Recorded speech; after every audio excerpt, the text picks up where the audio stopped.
दोस्तों नमस्कार। आप देख रहे हैं रोहतास की आवाज। मैं आपका दोस्त अमित। जीतन राम मांझी और एनडीए में सब कुछ ठीक नहीं चल रहा है। जीतन राम मांझी को एनडीए में कोई भाव नहीं मिल रहा है। भले ही जीतन राम मांझी नरेंद्र मोदी के पूंछ पकड़े हुए हैं, लेकिन ये बात साफ निकल के आ गई है सामने की अब जीतन राम मांझी अगर एनडीए गठबंधन को छोड़ भी देते हैं तो उससे एनडीए गठबंधन को नहीं प्रभाव पड़ने वाला है, नहीं बीजेपी को प्रभाव पड़ने वाला है। आपको पता होगा कि जीतन राम मांझी समय समय पर बड़बोले के लिए जाने जाते हैं। अभी फिलहाल में उन्होंने नीतीश कुमार पे भी बहुत बड़ा गंभीर आरोप लगाया था और वो चिराग पासवान को भी बार बार टारगेट करते रहते हैं। मैं आपको बता दूं कि झारखंड विधानसभा चुनाव बहुत जल्द होने वाले हैं, जहां पर एनडीए गठबंधन में जीतन राम मांझी भी है। जीतन राम मांझी झारखंड विधानसभा चुनाव में अपने आप को 10 सीट पर दावेदारी पेश कर रहे थे और वो बोल रहे थे कि एनडीए गठबंधन में कहीं ना कहीं हमें 10 सीट झारखंड विधानसभा चुनाव में मिलना चाहिए, नहीं तो हम एनडीए गठबंधन छोड़ देंगे। लेकिन बीजेपी वहां पर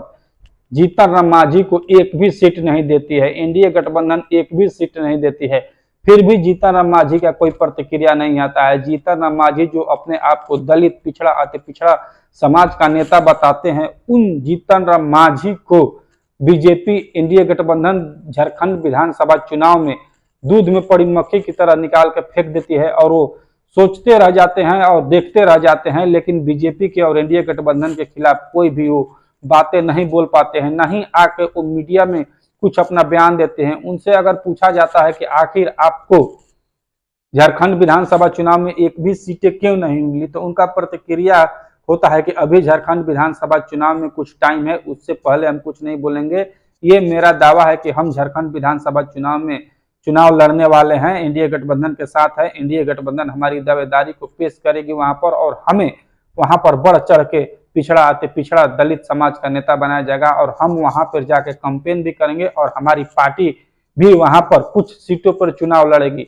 लेकिन अभी इनकी जो सुर है वो थोड़ा नरम दिखाई दे रही है, क्योंकि जो जीतन राम मांझी 10 सीट का दावा कर रहे थे, वो जीतन राम मांझी अब बोल रहे हैं कि नहीं, हमारी पार्टी वहां कुछ सीटों पर लड़ेगी। लेकिन आपको तो एक सीट भी नहीं दिया गया है मांझी जी, तो आप क्यों नहीं बोल रहे हैं कि एनडीए गठबंधन हमें वहां पर भाव नहीं दे रही है, बीजेपी सरकार हमें भाव नहीं दे रही है, एक भी सीट वहां पर हमें नहीं मिला है, तो आखिर आप विधानसभा चुनाव में क्या करेंगे? केवल एनडीए गठबंधन के लिए कैंपेन करेंगे?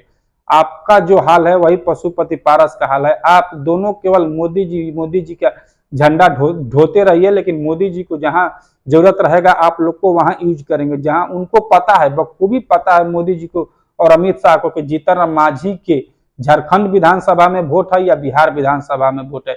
उसी प्रकार पशुपति पारस के बारे में भी नरेंद्र मोदी और अमित शाह को पता है कि आखिर इन दोनों का वोट बैंक कहाँ है, कहाँ इनको दलित समाज का वोट मिल सकता है। पशुपति पारस को पासवान समाज अपना नेता मानने के लिए तैयार नहीं है, लेकिन पशुपति पारस अपने आप को पासवान समाज का नेता मानते हैं। आपको पता होगा कि पशुपति पारस और चिराग पासवान में जब भी उलझने सामने आती है तब बीजेपी चिराग पासवान के तरफ जाती है, पशुपति पारस के तरफ बीजेपी अभी तक न गई है। अब आने वाला समय में देखिए, राजनीति है, इसमें कोई कुछ नहीं कर सकता है। आने वाले समय में शायद चिराग पासवान को बीजेपी छोड़ दे और पशुपति पारस को अपना ले, लेकिन अब तो ये वक्त बताएगा, ये समय बताएगा। अब तो 2025 विधानसभा चुनाव बिहार में कुछ अगर होगा तो इससे में भी पता चल जाएगा कि आखिर पशुपति पारस को कितनी सीटें दी जाती है और चिराग पासवान को कितनी सीटें दी जाती है। लेकिन यहाँ पर जिस प्रकार जीतन राम मांझी को बीजेपी एनडीए ने दरकिनार करने का काम किया है, उससे अब इनको अपनी औकात पता चल गई होगी। जो ये बड़बोलेपन के लिए जाने जाते हैं जीतन राम मांझी, हर बार कहीं ना कोई बयान देकर सुर्खियों में रहना चाहते हैं, मीडिया चैनलों पे रहना चाहते हैं।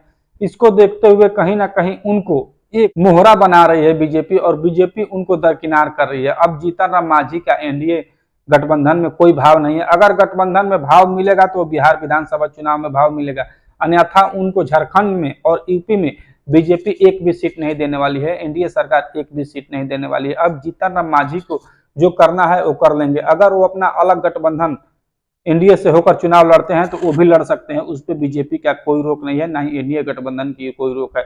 बाकी आप लोग की प्रतिक्रिया क्या है, आप लोग कमेंट बॉक्स में कमेंट करके बता सकते हैं। क्या जीतन राम मांझी को बीजेपी ने झारखंड विधानसभा चुनाव में सीट ना देकर सही किया या गलत किया? अपना प्रतिक्रिया मेरे कमेंट बॉक्स में जरूर दे।